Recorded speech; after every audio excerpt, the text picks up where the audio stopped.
Джером К. Джером. «Трое в лодке, не считая собаки». Уровень А2. Издательство Direct Media, 2026 год. Адаптированное под уровень английского языка А2 изложение классического произведения «Three Men in a Boat», to say nothing of the dog. Книга входит в серию Easy Classics, где представлены известнейшие классические произведения британской и американской литературы в печатном, электронном виде и аудиоформате. Chapter 1. There were four of us: George, Harris, myself, and the dog Montmorency. One evening we sat in my room, smoking and talking, about how ill we all felt. Harris said he often felt dizzy and weak. George said he also had the same problem. I thought I had trouble with my liver, because I had just read a medical paper that described all my symptoms. In fact, whenever I read about an illness, I always believe I have it. Once I went to the British Museum to read about hay fever, but after looking through the books, I was sure I had every disease possible. At the end, the only illness I didn't have was housemaid's knee. Finally, I went to see my doctor. He listened, looked at me, and then wrote a prescription. When I gave it to the chemist, he laughed. It was not medicine, but advice. Eat good food, drink beer, walk 10 miles every day, go to bed early, and stop reading medical books. I followed his advice and felt much better. That evening, as we talked, we all agreed that our main problem was not illness, but too much work. We needed rest and a holiday. Harris suggested a sea trip, but I said a short sea trip makes people feel sick. I told stories of my friends who suffered terribly on ships. Then George suggested a trip up the River Thames. Fresh air, exercise, and peace would do us good. Harris agreed.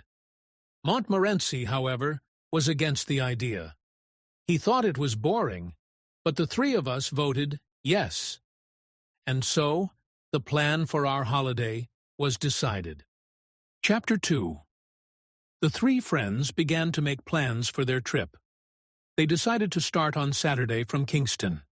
Harris and the narrator would take the boat early, while George would come later, because he worked at a bank. Then they discussed where to sleep. Should they camp outside or stay at inns? George and the narrator liked the idea of camping. They imagined quiet evenings near the river, cooking simple food, smoking pipes, and talking under the stars. It sounded poetic and romantic, but Harris was more practical. He asked, "What about when it rains?" He described how wet, cold, and uncomfortable camping could be in bad weather. After thinking, they made a compromise. They would sleep outside only on fine nights, but if it rained, they would stay in an inn or a pub. Montmorency, the dog, was very happy with this decision. He did not like quiet, romantic nights. He preferred noise, people, and action. At first, Montmorency looked like a sweet and innocent little dog. But in reality, he was always fighting other dogs, killing chickens, or causing trouble. Everyone soon understood that Montmorency was not an angel at all. At the end of the meeting, Harris suggested that they should go out for a drink. So the plan for sleeping was decided, and they agreed to continue the discussion the next day. Chapter 3. The next evening, the friends met again to decide what to take on their trip. Harris immediately wanted to organize everything and make a list. This reminded me of his Uncle Podger. Uncle Podger was famous for turning small jobs into disasters. For example, when he tried to hang up a picture, he needed the whole family to help. He would send one person for nails, another for a hammer, another for a chair. He dropped the picture, cut himself, lost his tools, shouted at everyone, and after many hours, the picture was finally on the wall, crooked and insecure. But Uncle Podger always said proudly, There you are. Easy. The friends laughed about this story, but they also realized they needed to be more serious. They first made a list of too many things, but the boat could not carry so much. George said wisely, "We must think only of things we cannot live without." Finally, they agreed. They would not take a tent, but would use a boat with a cover. This way, they could sleep inside like in a little house.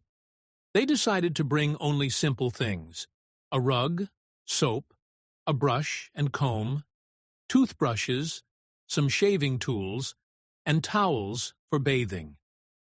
I also remembered how people always plan to bathe every day when they go to the seaside. He himself always takes red bathing drawers and wants to swim in the mornings. But in reality, when he is at the sea, he prefers to stay in bed and have breakfast. So the friends finished their list and felt ready for the journey. Chapter 4, then we discussed the food question. "Begin with breakfast," said George, always practical. "We need a frying pan, a teapot, a kettle, and a spirit stove." "No oil," added George, seriously, and Harris and I agreed. We remembered the oil stove. It had leaked everywhere, into the boat, the river, even the air. The whole country smelled of paraffin oil. We swore never to take it again, so we decided on spirit. It was not perfect, but better than oil. George then suggested eggs and bacon, bread and butter, jam, and tea for breakfast. For lunch, biscuits, cold meat, bread, and butter, but no cheese. "Cheese makes too much of itself," said George. And I remembered my terrible adventure with cheese. A friend once asked me to bring 2 cheeses from Liverpool to London. They were so strong that they frightened the cab horse, emptied the train carriage, and drove people away.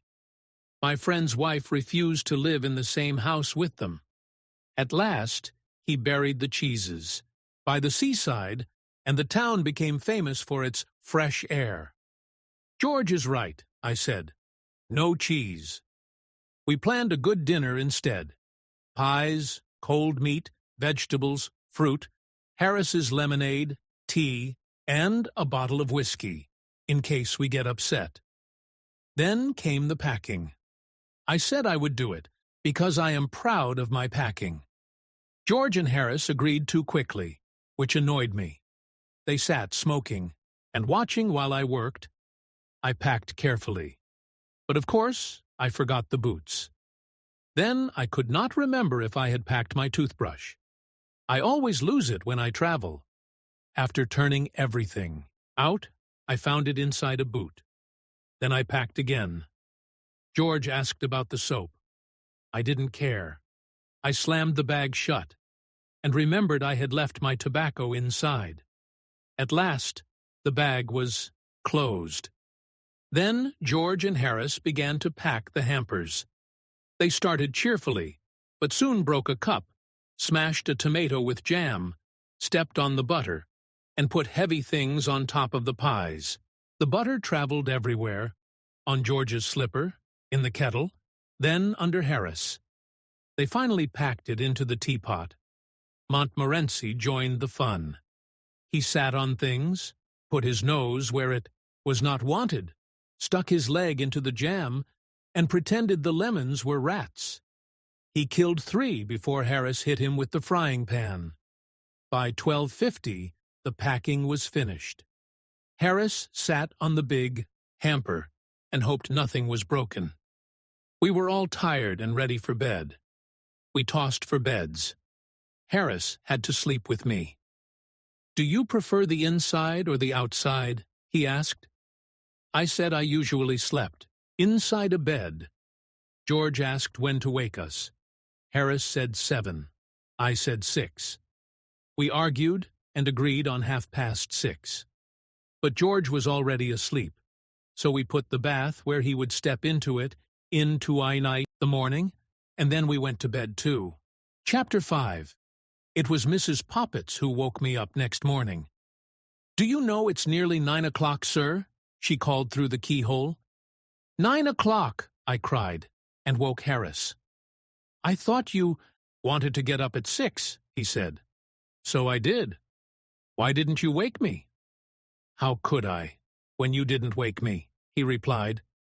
Then we remembered George, still snoring loudly, lying on his back with his mouth open. Harris and I felt angry that he was wasting time. So we pulled off his blanket, shouted in his ear, and Harris hit him with a slipper. George jumped up, fell into the bath, and shouted. In surprise, we finished dressing, but had to open the bag again for toothbrushes and shaving things. George complained he couldn't go to the city without shaving, but we didn't care. At breakfast, Montmorency had invited 2 dogs and was fighting them on the doorstep. We stopped it with an umbrella, and then ate chops and cold beef.